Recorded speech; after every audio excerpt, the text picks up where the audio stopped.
net so bietjie daar optel. Laas week, jammer, ek het nou die tweede diens vir die eerste diens jammer gesê, maar julle was toe nou nie meer hier nie. So ek moet nou vanoggend vir julle jammer sê. So ek het opgekom en sonder om 'n woord te sê, het ek 3 sterk woorde aangekondig en deur hierdie skerp ligte, toe sien ek 'n paar van julle skrik. Okay, so ek sal dit nie weer vanoggend doen nie. Maar die 3 woorde is money, sex and power. As jy die nuus gaan kyk, elke aand, elke week, gaan jy sien, jy kan enigiets wat op die nuus is, kan jy in een van daai 3 kategorieë indeel. Dit gaan of oor geld, of oor gesag, mag, of oor seksuele aantreklikheid of seksuele skandale, wat dit ook al mag wees. En dis waarin die nuus ingedeel word. En dan saam met dit is asof die nuus vir ons ook wil sê hoe ons daaroor moet dink. Die norm is dat as jy meer van dit het, is dit beter. Nee, jy meer geld het, meer mag, meer seksuele aantreklikheid. En dan weet ons nou, die goed kry nou hulle eie kleintjies, hulle eie ripple effek, alles wat saam met dit kom, maar dit kan alles in een van die kategorieë ingedeel word. En toe het ons gesê, maar ons is hierdie jaar besig om te praat deur die brief Hebreërs, wat natuurlik aan alle Christene geskryf is, soos die hele Bybel, maar spesifiek reeds al in daai tyd, geskryf vir ons, en hierdie brief kondig die heeltyd God se koninkryk aan, en sê ook dat ons het 'n ander tipe koninkryk ontvang van waar af ons leef. So volgende wil ek gou vir jou daai skrif weer gee, die tweede laaste hoofstuk in Hebreërs 12, vers 28, sê dan die volgende, hy sê, daarom, terwyl ons 'n onwankelbare koninkryk ontvang, laat ons dankbaar wees en God daardeur op 'n welgevallige wyse dien met eerbiedige onderworpenheid en gesag. Ons het 'n ander tipe koninkryk ontvang. Dis 'n onwankelbare koninkryk. Dis 'n koninkryk waarop ons kan vertrou, waarvoor ons dankbaar is, en dis 'n koninkryk wat ons wil dien. Ons wil hierdie koninkryk dien, ons wil onsself aan dit onderwerp, ons wil gesag en onsag vir hierdie koninkryk hê, want hierdie koninkryk is 'n lewendgewende koninkryk. Alles van Jesus se koninkryk, dis hoekom hy gesê het, ek kom om vir julle lewe en vir julle lewe en oorvloed te gee. So dis die koninkryk waarvan af ons leef. So wat doen ons dan nou met al die goed wat saamkom met die nuus, met money, sex and power? Wat doen ons met dit? Ons gaan soek dit in God se woord. En kyk wat sê God se woord daaroor, want God se woord net na hierdie vers in Hebreërs praat oor al 3 hierdie goed. Praat oor money, sex and power. So gaan lees Hebreërs 13 as jy nog nie het nie. Nou ons het toe nou so 'n bietjie stil gestaan op die gelddeel, op die finansies deel, en ek wil gou vanoggend vir jou weer dit lees, wat die Hebreërs skrywer dan sê, hoe lyk die hele ding rondom finansies in die koninkryk van God? So kom ons lees gou saam Hebreërs 13, vers 5 en 6, wat sê, julle leefwyse moet vry wees van geldgierigheid. So, nou dink gou die nuuse aankondiging, enige geldding gaan alles oor meer. Die norm is meer vir myself. Maar nou kom hierdie koninkryk en sê, julle leefwyse moet vry wees van geldgierigheid, wees tevrede met wat julle het. Norm is nie meer en meer en meer en meer nie, maar wees tevrede met wat julle het, want hy het gesê, en dan haal die Hebreërs skrywer die woorde aan, wat God deur Moses vir die volk Israel gegee het, op pad na die beloofde land, ook die woorde wat God natuurlik self vir Joshua gegee het. Hy gaan haal die woorde deur ver uit die ou vertaling uit, en hy bring daai woorde in hierdie gedeelte, en hy sê dit in die eerste persoon, want hy het gesê, ek sal jou beslis nie verlaat nie, en ook nie in die steek laat nie, sodat ons met vertroue kan sê, dan gaan al die Hebreërs skrywer weer, die psalmskrywer Dawid, se woorde uit Psalm 118 uit vers 6 en 7, waar hy dan sê, die Here is vir my 'n helper, ek sal nie bang wees nie, wat sal 'n mens aan my kan doen? Wat sal hierdie nuus, wat sal hierdie wêreldse koninkryk aan my kan doen, wanneer dit ook kom by my finansies? It's incredible, nee? Gaan haal dit deur ver. Nou, ek kan myself nie help nie. As ek so preek, dan dink ek aan goed, julle. Dan moet ek dit met julle share. So vergeet nou net gou van die preek. Hier's 'n oulike storie. Ons gaan nou terugkom na die preek toe. Ek het 'n Afrikaanse onderwyser gehad. Ook nou sê hy gaan haal dit daar ver. Afrikaanse onderwyser gehad. Hy was absoluut mal oor Afrikaans. Hy het geleef vir Afrikaans. Toe sê hy, man, Afrikaans is so 'n ongelooflike taal. Want in watter ander taal kan jy sê, hier staan 'n bok, daar staan 'n bok, deur staan 'n bok en trrr staan 'n bok. Nou ja, hy het hom daar gaan haal. Die Hebreërs skrywer het vir hom trrr gaan haal. Daarso in die woestyn, daar saam met die volk Israel. En hy bring dit deur na ons finansies toe. Hy sê nou, daai belofte wat God vir hulle gegee het, en ons weet hoe God vir hulle voorsien, hè?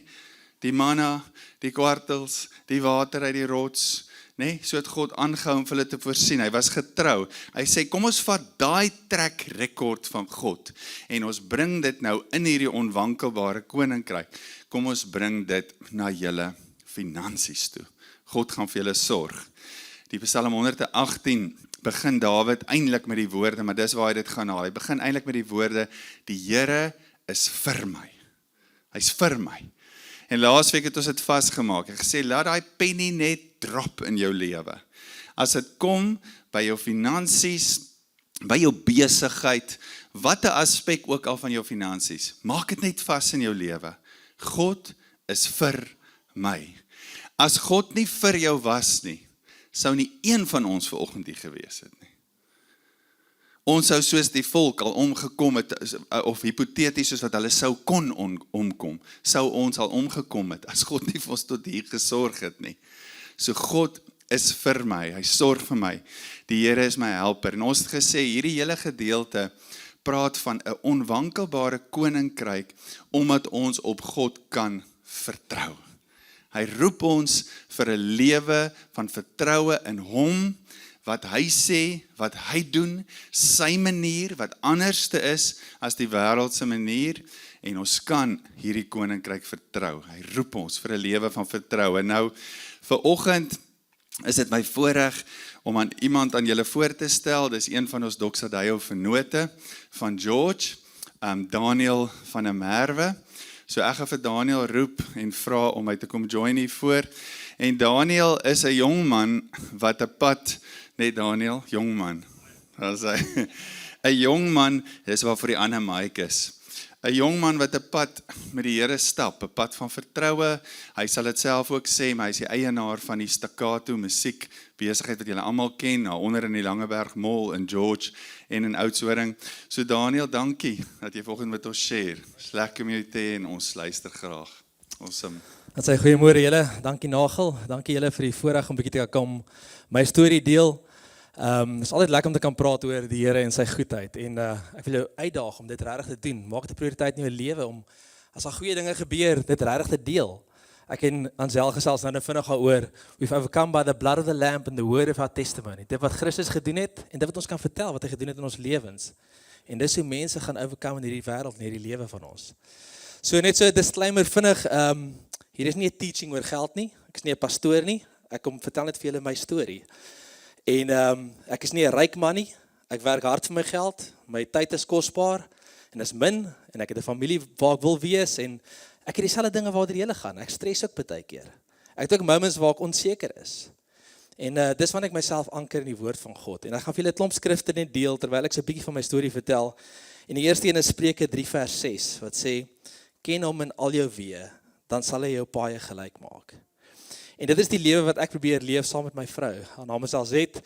En is amazing, sy stap regtig die pad van vertroue en vrygewigheid saam met my. Dis nie 'n ek ding nie. Dis nie ek besluit in ons huis. Ons doen dit saam. En ons probeer dit ook so leer aan ons kinders. Ons het 2 dogtertjies, Elnay en Nike. Hulle is 10 en 13 jaar oud.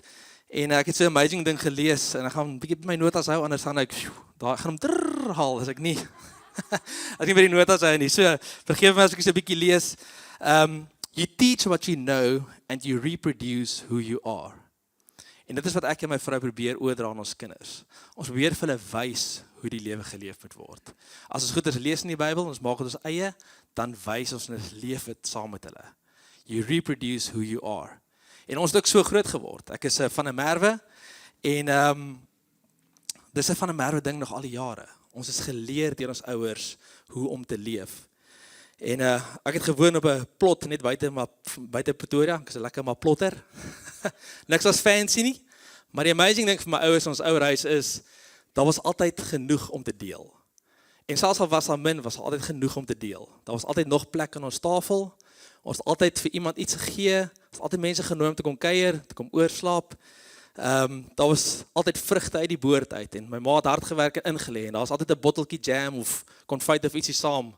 Of daar was altyd vleis uit die vrieskas en uit die krale of melk. Ons het self gemelk vroeg in die oggende.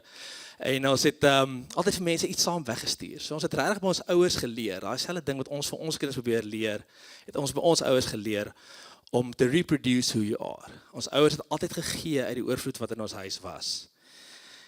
Ons gesin se kernvers was altyd gewees, wat ook al julle doen dit van harte asof vir die Here. Ek onthou my pa elke oggend as ons by die skool gaan aflaai en dan sê hy, Daniel onthou, doen alles van harte, dan moet ons sê, asof vir die Here. En dit is 'n mooi ding wat my pa ons geleer het. Wanneer dit kom by gee, dink ek my ouers het ook mooi geweet wat staan in Hebreërs 12 vers 2. En ek gaan vir 'n stukkie lees uit die 2020 uitgebreide of uitgebreide vertaling. Hy sê, moenie nalat om gasvry te wees nie. En in hakkies dan sê hy, ander aan jou tafel te laat eet en 'n tuiskomplek onder die dak te gee nie. Deur gasvry te wees het party mense, sonder dat hulle dit besef, selfs engele tuis ontvang. En wanneer ons gee ook, dan gee ons asof vir die Here. En ek is so dankbaar vir ouers wat regtig kom reproduce het in ons lewens wie hulle is. So, ek gaan julle so 3 stories vertel, vinnig net van ons lewe. So ek sê, dis nie 'n preek nie, hoewel daar 'n lekker skrif is om vas te maak wat ek sê. Einde 2007 het ons Staccato musiekwinkel oorgekoop, daar in George. Vorige eienaars het hom vir, ek dink 'n baie stadium 25 jaar gehad. En ons het hom oorgekoop einde 2007. En as jy mooi terugdink, sê jy onthou 2008 is toe wêreldresessie aangekondig is. Dit was massive en ons was slim, ons het 'n besigheid in retail gekoop net 'n paar maande voor wêreldresessie. Luxe instrumente wat niemand nodig het nie. Maar die Here het ons nog altyd gedra. Daar was resessie, daar was COVID, daar was load shedding. Julle almal ken die storie van ons land. En die uitdagings waarin ons saamkom. Maar ons kan ons anker in die woord van God weer eens, wat sê in Spreuke 3 vers 5 tot 6. Vertrou volkome op die Here en moenie op jou eie insig te staat maak nie. Ken hom in alles wat jy doen en hy sal jou die regte pad laat loop. En dis wat ons kan sê, in 18 jaar van besigheid het die Here ons nog altyd gedra. Hy het altyd gehou by sy woord, selfs al was daar uitdagings. Wanneer ons die deure oopstoot in die oggende, vir ons, en ek praat gereeld met my staf oor, ons daar setel in die deur indruk en ons maak hy deur oop, is dit vir ons 'n aksie van geloof en vertroue. Vir wat die Here vir ons, in ons en deur ons wil doen, selfs in ons sekulêre retail besigheid. Ons het al in 18 jaar honderde instrumente weggegee.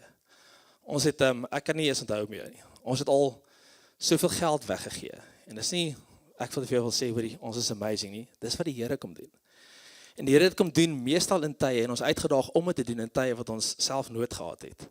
Ek het 'n vriend wat so mooi stel, hy sê, when you need, sow a seed. En dis nie een of ander poging vir ons om die Here se seën te koop nie. Dis net 'n aksie van vertroue. En wanneer jy gee, in 'n tyd wat dit moeilik is wanneer vertroue regtig aksie raak.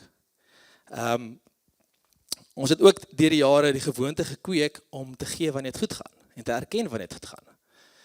En dan ek het so 'n paar maande saam met Jaco Skutte, 'n paar weke saam met Jaco terug saam met Jaco Skutte van Doxa George gesels. En hy het so mooi bevestig, hy het gesê, dis die lewe wat ons kies om te leef. Dis 'n lewe oorgegee aan God. Dis 'n lewe waar hy koning is. Koning oor alles is, my familie, my besigheid, my eie lewe, my finansies ingesluit. Niks is uitgesluit wanneer jy lewe oorgee vir die Here nie.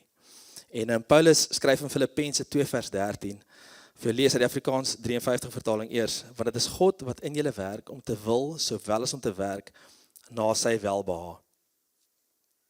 Die Afrikaans 2020 sê weer, dis God wat aktief en voortdurend die gewilligheid en die vermoë in julle bewerk om te handel volgens wat hy wil. So ek is oortuig daarvan, ek glo regtig, dis die wil van die Here, dat ons gee. Hy wat spaarsamig saai, sal karig oes, sê 2 Korintiërs 9 vers 6. So nog bietjie nader in die huis vir ons as gesin, einde 2017, toe ervaar ek en my vrou regtig 'n seisoenbreek aan, waar sy haar werk miskien moet bedank, ons bietjie begin gesels daaroor, en dat sy meer tyd by ons kinders kan spandeer. Hulle was waarskynlik nog in graad R en graad 1, dink ek, daar rond. En dit sou 'n groot stap van geloof wees vir ons, want my vrou op daardie stadium met 'n goeie werk gehad, sy het 'n goeie salaris ingebring, wat byna helfte van ons inkomste opgemaak het in 'n maand. So dis 'n groot stap van geloof en vertroue vir ons gewees, en einde 2017 het my vrou besluit is so, en sy het bedank, en aanvanklik het ons gedink, ons gaan regtig hard soek, en ons het probeer kyk vir haar vir 'n halfdag pos, en ons het toe wel die call gemaak, sy gaan by ons by die besigheid kom werk, sy gaan ons admin en ons boeke oorneem, en op baie stadium het ons besigheid nie die finansiële kapasiteit gehad om nog 'n salaris te dra nie. Definitief nie wat ons nodig gehad in ons eie finansies nie. En ons het die Here oortuig, ons het geglo dis die regte rigting. Ons besluit om te sny waar ons kan in ons eie lewens, en weer 'n keer onsself te anker in die woord van God. En ek gebruik hierdie woorde baie, want dit is regtig vir ons as 'n gesin, dis ons lingo. Ons anker ons in die woord van God, dis al wat standvastig is in ons lewens. God kan nie verander nie, en sy woord ook nie. So Filippense 4 vers 6 sê, moet oor niks bekommerd wees nie, maar maak in alles julle versoeke deur gebed en smeking met danksegging aan God bekend. So een van my gunsteling stories om te deel oor hierdie min geld, vertrou die Here journey van ons, is toen in 2018. So my vrou het na haar werk bedank. Desember vakansie was great, saam met kinders gewees, en daai eerste week, net na sy begin werk by ons besigheid, gewoonlik ons gewoonte, so elke tweede, derde week, dan gaan slaap die kinders by oupa en ouma. Dus ek en my vrou het 'n lekker date night, ons kies 'n fancy restaurant, ons gaan eet iewerste, is great, die lewe is goed. As jy nie op skorrelgoed te was nie, nee. En so daai oggend, dis die eerste Vrydagoggend vanaf sy nou by ons begin werk het, en ek is besig by die werk, en ek dink op 'n call, o jette, vanaand is Vrydag aand, ons wil iewers gaan eet. Ons het nie geld nie, ons kan nie bekostig nie, ons moet sny, en skielik, so spiral, is ek op 'n moeilike plek in my kop. En ek dink, hoorie, wat gaan ons maak? Het ons 'n fout gemaak? En terwyl ek besig is met hierdie denke, dink ek ook, waaraan is ek besig om te dink?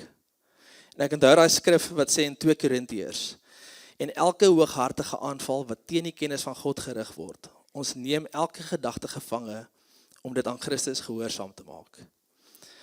Ek het bedaar, en gedink waar ek dink, en vir myself gesê, Daniel, ons is okay, jy het die regte call gemaak, vanaand eet ons by die huis, alles sal okay wees.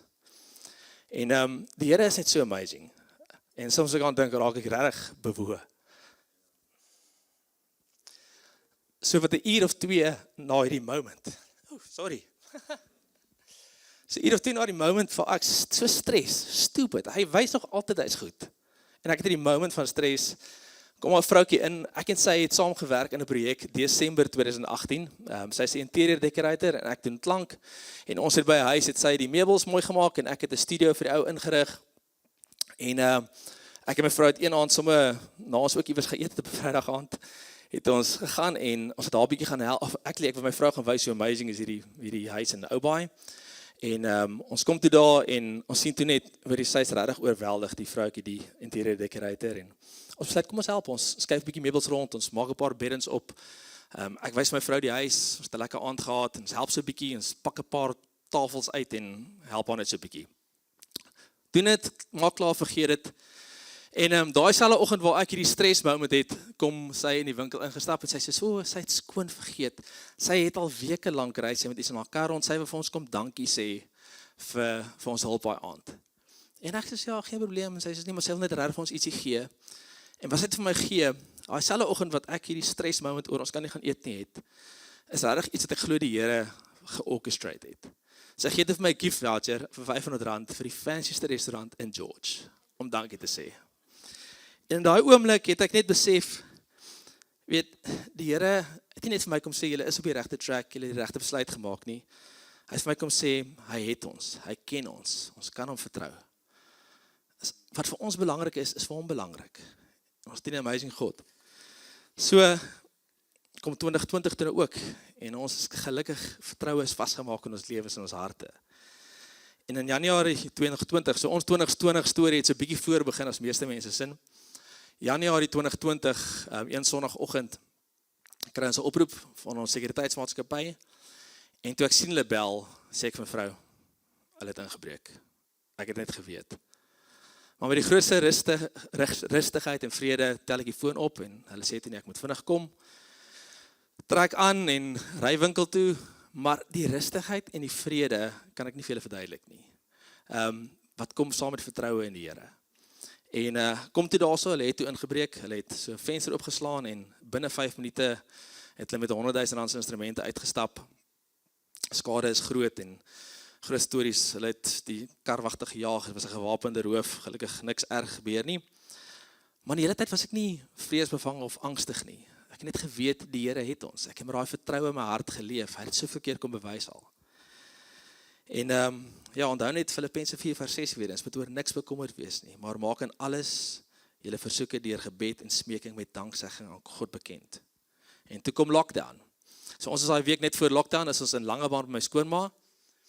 En toe hulle sê, ons gaan vir 3 weke sluit, op haar stadium is dit mos net 3 weke, het ek besluit, ons moet terug gaan huis toe, nie oor ek nie by my skoonma wou bly vir 3 weke nie, rarig nie, maybe ook, maar, terwyl ons nou eerlik is, nee,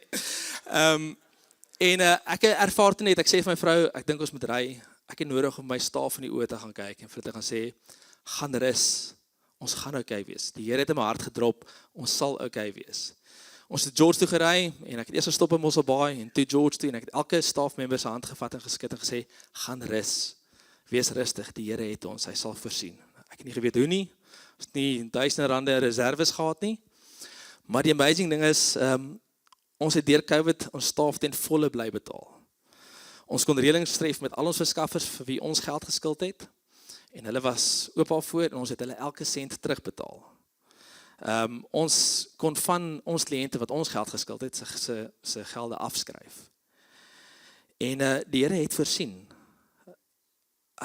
In daai tyd het ons besluit, ons gaan ook betrokke wees, die bietjie wat ons het, gaan ons gee. Ek meen, mense moes eet, daar was 'n call vir soveel, help asseblief gewees. En ek het hierdie week het ek onthou, net die storie weer 'n keer van die 3 visies en die 5 broodjies, wat duisende gevoed het. En ek wil jou uitdaag, moenie durf dink aan, ek het te min, wat ek doen kan nie, wat ek gee kan nie 'n verskil maak nie. In die Here se hande voed dit massas. So, waar is ek? Vandag, klop jare later, wys ons besigheid geen letsels van 2020 nie. En om dit te kan sê, is 'n wonderwerk in op sigself. En die Here het vanaf 2020 hierdie skrif vir ons gegee en ons is regtig besig om te sien, en is nog nie ten volle daar nie, maar ons is besig om te sien hoe dit waar raak in ons lewens. 2 Korintiërs 9:8, en ek gaan vir die Engels lees. And God is able to make all grace, en hakies, every favor and every earthly blessing come to you in abundance, so that you may always, and under all circumstances, and whatever the need, be self-sufficient, possessing enough to require no aid or support, and furnished in abundance for every good work and charitable donation. As jy dit gaan lees, die konteks daar is geld. Hy skryf vir Korintiërs oor hulle gee en hoe amazing dit is. So, ek kan nie vir jou sê hoe of waar of wat jy moet doen met jou geld en jou tyd nie. Maar ek wil vinnig met jou net, voor ek afsluit, net vinnig ietsie deel wat die Here in my hart kom drop het en ek het oortuiging hieroor. Matteus 6:21 sê, onthou, waar jou skat is, daar sal jou hart ook wees. En Hakie sê weer 'n keer, jou hoogste prioriteit bepaal wat jy najaag, wat jy begeer, prysgee, vashou en bepeins. Ek glo 2 van ons grootste skatte in hierdie lewe van ons is ons tyd en ons geld. Dis 2 goeders wat ons kan gee. Ons tyd, ons werk reg hard. So jy het min tyd oor, so jy koester die tyd wat jy het. Geld, jy werk hard vir jou geld. Min van ons, wel definitief nie ek nie, het nie net geld gekry nie. Dit reën nog nie net neer nie. So tyd en geld is reg geskat. So ons moet onsself afvra, waar invest ons skatte? Waar is ons harte ook? En hierdie is nie vir my gevra deur die leierskap van Doxa om te sê nie, en ek deel dit regtig uit die oortuiging van my hart. Toe ons in 2024 verlede jaar se begin by Doxa inskakel, het ons besef ons het nodig om so gou as moontlik diep te wortel in 'n nuwe gemeente. Ons het vir 10 jaar by vorige gemeente Engels geraak het, ons wou graag die Afrikaanse journey voorsit saam met ons kinders in 'n gemeente. En ons moes ons harte op hierdie familie op 'n missie kry. En ons het ons skatte begin inploeg onmiddellik in Doxa Deo. Ons tyd en ons geld. Ons het begin betrokke raak oral waar ons kan, ons tyd gegee, en dit is waar ons tiendes en ons offerande bring. Ons gee buite dit ook nog. Maar dis regtig oortuiging wat ek het in my hart, dat die God wat ons nog nooit teleurgestel het nie, daar gesit en sê, hoor, dit is waar jy gevoed word, en dit is waar jy gee. En ons love Doxa, en ons is so dankbaar vir wat Doxa Deo in ons lewens, in ons gesin se lewens, en ons groter dorp beteken. En dit is van so maklik om te gee, en hier betrokke te wees. So, ek kan nie vir sê waar jy moet gee nie, maar ek wil jou uitdaag om te hoor by die Here. En ek gaan afsluit met die laaste gedagte net. Die pad van vertroue is soms met oomblikke scary. Vir my is dit verseker. Veral as jy weet jy het net soveel, maar die Here daag jou om dit te gee. Om by jouself te leef en om te gee lyk soms na waansin. Maar een ding wat ons geleer het in hierdie lewe is wat Handelinge 20:35 sê. Dit is meer geseënd, dit bring groter vreugde om te gee as om te ontvang. En dit is die lewe wat ons kies om te leef. En dit is vir ware vreugde. En die amazing ding is, ek en Hazel gesels nou, ek en Hazel is neefie en niggies. So, dit is nie hoekom ek hier is nie. So, in ons groter familie van 12 ooms en tannies, is dit regtig 'n ding in die Van der Merwes. Hulle gee graag. En as jy ooit by Van der Merwe kuier kom, dis 'n vreugdevolle klomp mense. Want ek glo hulle beleef die vreugde van om te gee. So, ek hoop dit daag jou uit vanoggend.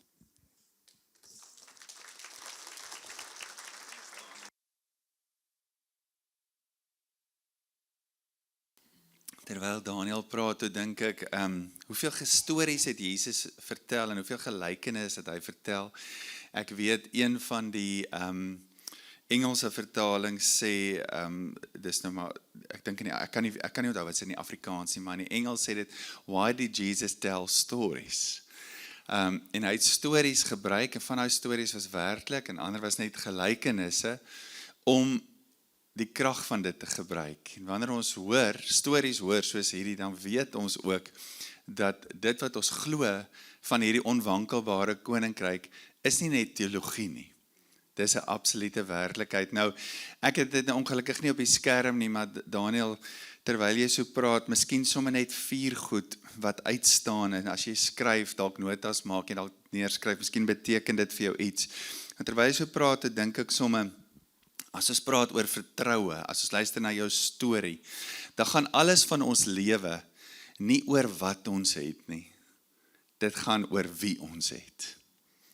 As ons net daai mind shift kan maak, om te sê, Here, ook oor my finansies, of ook wanneer dit by my finansies kom, dis 'n nuwe manier van dink, want het ons genooi ook in hierdie koninkryk, om ons gedagtes te verander. Het gaan nie oor wat ek het nie, en wat ek kan by mekaar maak nie. Ja, natuurlik, ons gaan later in die kwartaal, gaan ons ook 'n finanskursus een Woensdag aand aanbied, dis goeie rentmeesterskap, wees wys met jou finansies, maar dit gaan oor 'n groter fokus van wie het ek, as wat ek het.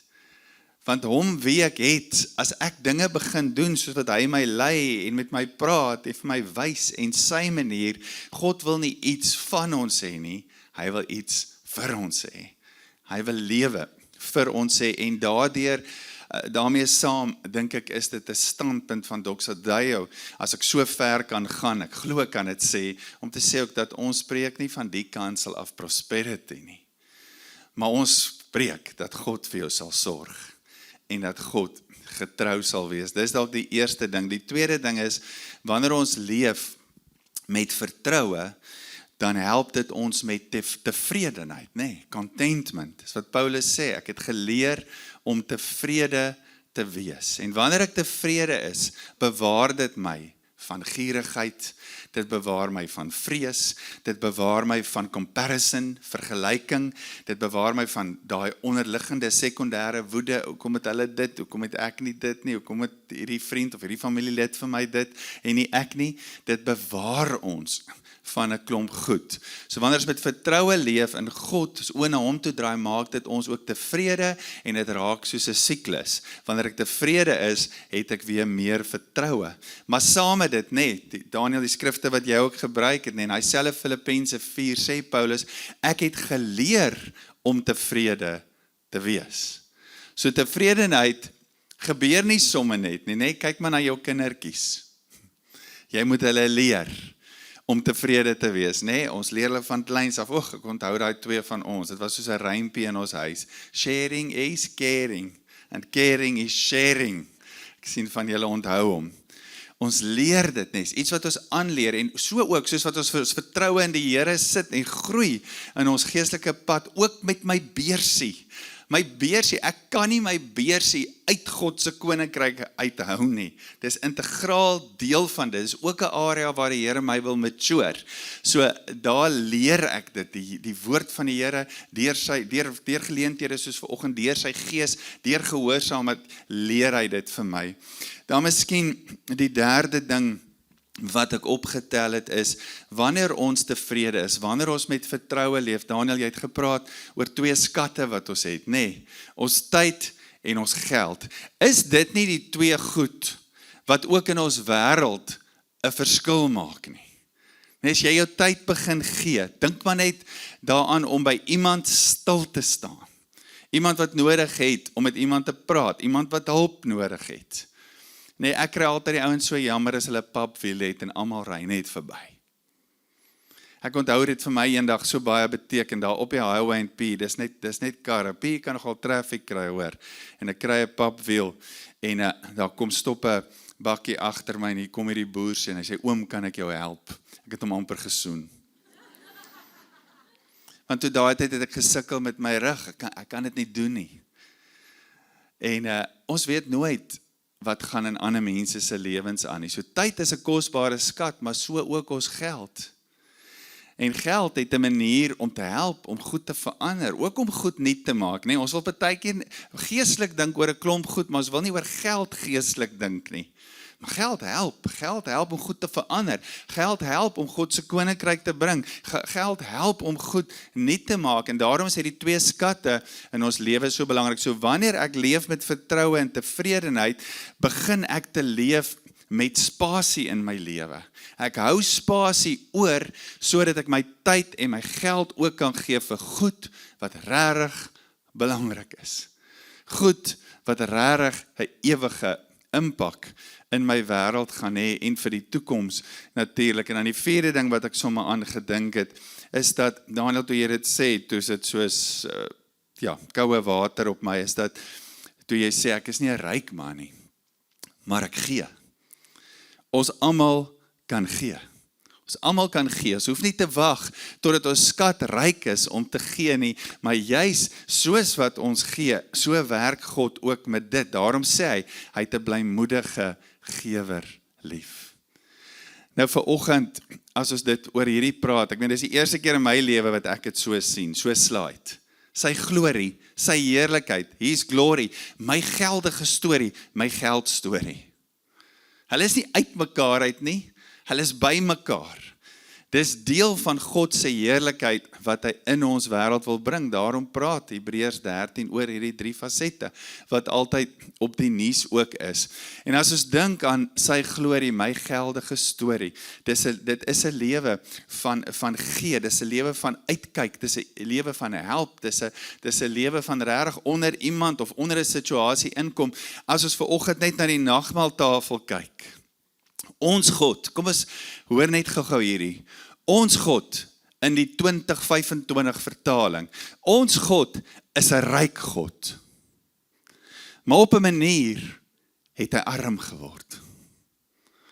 Hy het arm geword toe hy sy hemelse plek verlaat, die gestalte van 'n dienskneg aanneem en kom dien en gehoorsaam word tot aan die dood. As jy vanoggend hoor wat ek met iets van die arm sê in daai oomblik.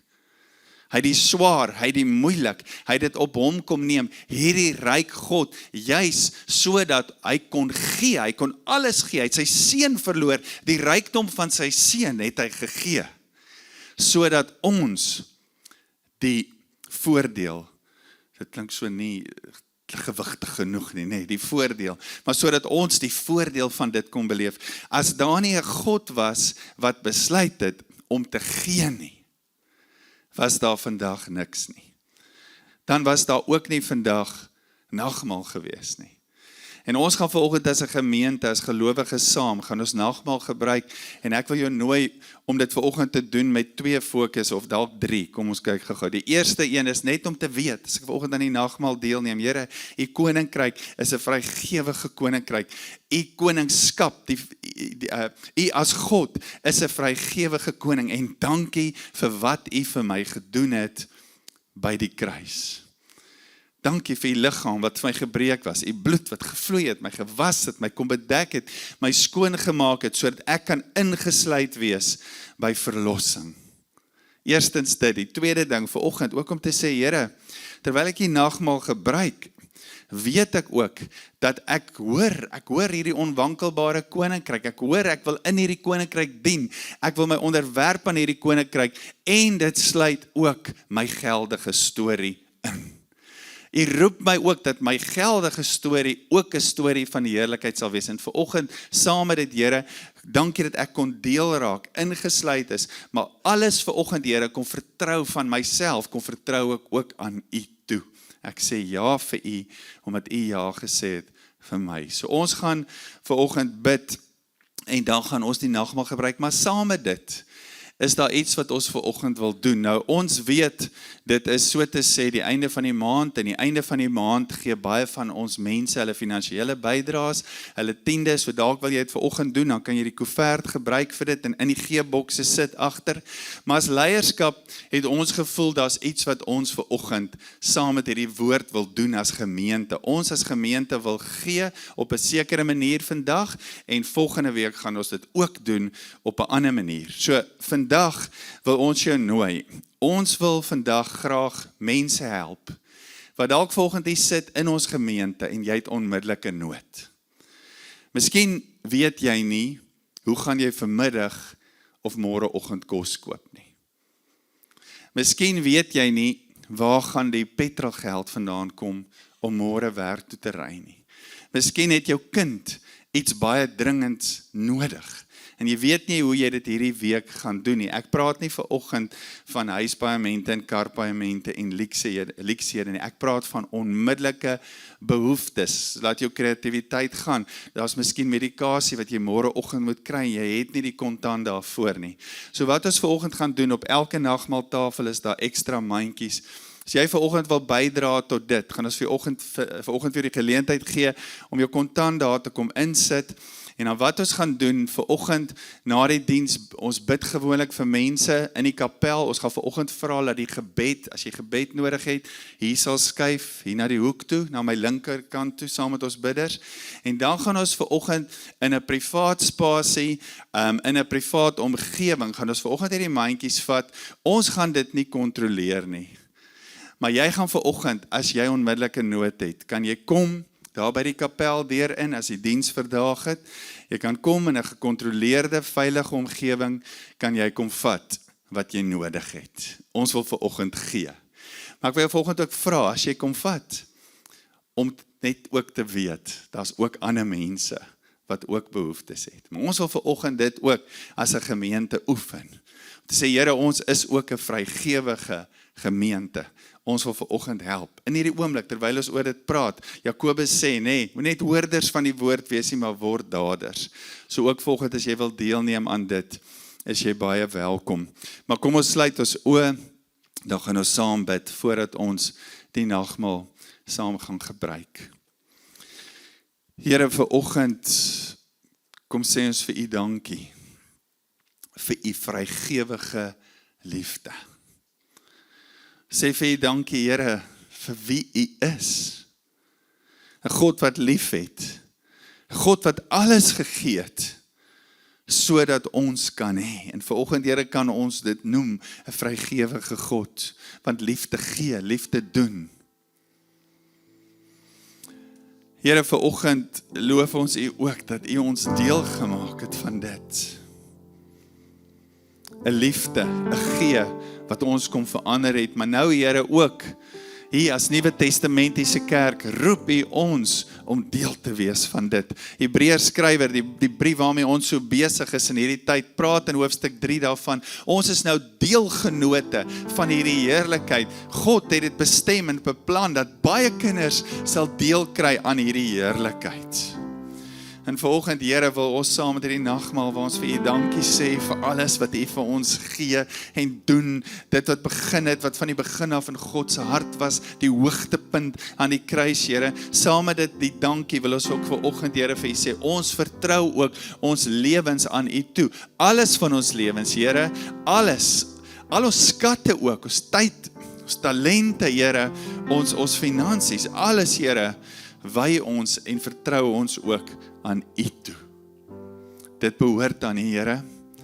En ons wil dit oor en oor sê, dat ons dit kan verstaan. Nie omdat U iets van ons wil hê nie, maar iets vir ons wil hê. Onwankelbare koninkryk van God. Here, ons wil hierdie koninkryk dien. Ons wil onsself onderwerp aan hierdie koninkryk. Laat U koninkryk kom, soos in die hemel, so ook op die aarde. En dankie dat ons ook vanoggend kan gee, Here. Ons seën dit. Ons seën dit in Jesus naam. Amen. Amen. Baie dankie, jy's welkom. Hier's 'n tafel hier voor. Dankie vir die pragtige tafel ook aan al twee kante. Kry vir jou van die